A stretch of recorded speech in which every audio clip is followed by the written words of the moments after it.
Welcome back. Sky Thoroughbred Central's race day coverage. The action might be over there at Wyong, but we've still got a couple of races from Ipswich. Family of League, one of the better backed runners across the card, and is currently holding 8 times more than that of our market second favourite in Brody's Voyage, and Echo Hunter for that matter. The second best backed runner in the race is actually Classic Girl. Now there's 3 times more on Family of League than Classic Gal, but around the $16 mark. The worst result from Tab's End has been Spectator Price as we head to Maxie and Bernie. All right, thanks, Ben. I did just ask Bruce Brown, Maxie, and he held up the number 1. Yeah, Gal. is that right? He's tipping her to win. Okay, but that's unusual. Bruce, you know, he usually sits on the fence. But, Come on, Maxie. We'll cop that as a tip. All right, let's take a look at Family of League, our top weight and favourite at 3:30, and trained by Paul Jenkins. Olivia Webb. That information that Ben just gave us regarding the betting on this mare is what we wanted to hear, Bernie, if you like her. And she looks in great order because we haven't seen her at the trial, so she's first up, but she looks good and she's ready to go. Likes the lead, certainly over races a little bit longer than this, but nice and fresh. She's more than capable of making a presence felt here. I'll tell you so is number 2, Olivia Cairns and Bella Youngberry. They're just struggling a little bit to get into some better form in 3 runs back from a spell, and doesn't draw that well today. Resolute Lady looks a treat from the Jason Edwards stable, CJ Graham. Yeah, got the right form to be hard to beat here. Won at Kilcoy over the short at 1,200 metres last start, but everything worked well for her. She did make up 4 lengths with about 200 to go, which you really do, but the leaders were tiring and she was able to carve through without an interrupted run. So she got the money there, and there's no reason why she can't go on with it and be hard to beat here too. Brody's Voyage will be the 5, Mark Galloway and Corey Sutherland. Yeah, this mare was good last start. 2 ago, she was on pace here and swamped very late, and then went to the sunny coast and was 5th behind Ruins of Rome in a decent Class 1. She just wanted to over-race a little bit just in behind the leaders, but I thought stayed on well. Positives are Corey's 2 kilo off and the good draw and can position handy. Paul Jenkins' second runner is Echo Hunter with Mark Duplessis. It's the right race for her to bounce back a winner as well. 3 ago, she ran 4th here and did strike some trouble on the home turn.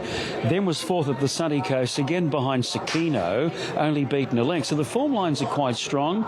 And the latest 5th of 15 at the sunny coast behind Cracker SG. Look, got back but ran on really well. Was entitled to because they were sort of forcing the pace in that particular event. But she's been finding the line nicely, and this is well within her scope. Number 7 is Ain't Tellin', Malia Hill and Brendan Newport. Yeah, just hasn't done enough at her past 4 starts. Classic Girl, here she is. She loves Ipswich. Bruce Brown and Kyle Wilson-Taylor. She's had 22 starts here, and she's been in the top 3. Half that 11 times. Yeah. So that's sort of telling us that she likes it here. She was okay first up. She only been 1 horse home at the coast, but she was actually detached from the field. Couldn't keep up as she was warming up late in the race. So getting to 1350 at a favourite track, inside barrier. She's probably going to be midfield here. I don't think she'll use the gate much, but Bruce has given us the thumbs up. Okay, Pretty Little Lass is Paul Jenkins and Jai Williams. Pretty Little Lass has drawn a nice gate here. It looks as though she's going to get a nice soft run in transit. Was 5th here behind Sakino last start. Similar race to this, and she's only beaten a little over 2 lengths. Slipstreaming is the outright.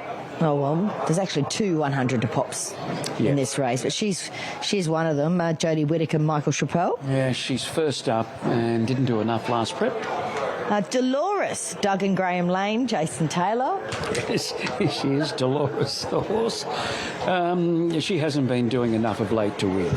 Sort of sounds like a pig out of country practice or something like that, doesn't it? Or an auntie's. Or an auntie, yes. You had one. I have one. Yes. Just lovely lady. Duchess Breeze, the last one, Shari Murdoch and Erin Malloy. A little bit better last start when running 4th in Toowoomba when 3rd up from a spell. Alrighty, that is how the ladies looked, and there they are, all on their way to the barriers. Most of them have sort of just completed their prelim and they're trotting back to the barriers now. So Family of League is the favourite, but what else do they like here, Maxie? They like Brody's Voyage. They like Echo Hunter. You like Echo Hunter, 480 into 420. I like it. There's actually no money for mine, unfortunately, but I like it when they glide past the yard and you think, oh my gosh, that looks good. And then you look at it and it's like, oh, that's my pick. It's the one with your number. But there's no money for mine. That was before Resolute Lady. Resolute Lady, a last start. Kilcoy winner with a little bit of authority, I might add. So Paul Jenkins, who is strapping Family of League. Yeah. He's also the trainer of Echo Hunter on screen, number 6. And Mark Duplessis bang in form. And Pretty Little Lass. Rides from him, yeah, exactly. So three of his girls lining up here, Paul, and I'm with Echo Hunter. I think her last 3 starts, have a good close look at the replays, few little excuses here and there. She's looking good as she heads towards the start. So I'm happy to go with her, Echo Hunter, to beat Brody's Voyage. Then Family of League, who has remained rock solid in the betting first up. And then I've got Resolute Lady, 6514. Yeah, I'm 4615, so I have the same 4 numbers. I really loved how she looked in the yard, Resolute Lady. I'm just hoping she's just not a bit of a pretty girl and that's it, you know. Like, I know she did win at Kilcoy last start, and as you say, with a slight bit of authority, but this is a little bit better race, isn't it? But she looked fantastic. I just hope, I'm assuming the tactics would be a little similar to last start and, you know, just settle down sort of 4th, 5th, 6th, somewhere in that kind of area. Jason Edwards, of course, had the $1.50 winner earlier in the half-mile race. Mr. Playboy.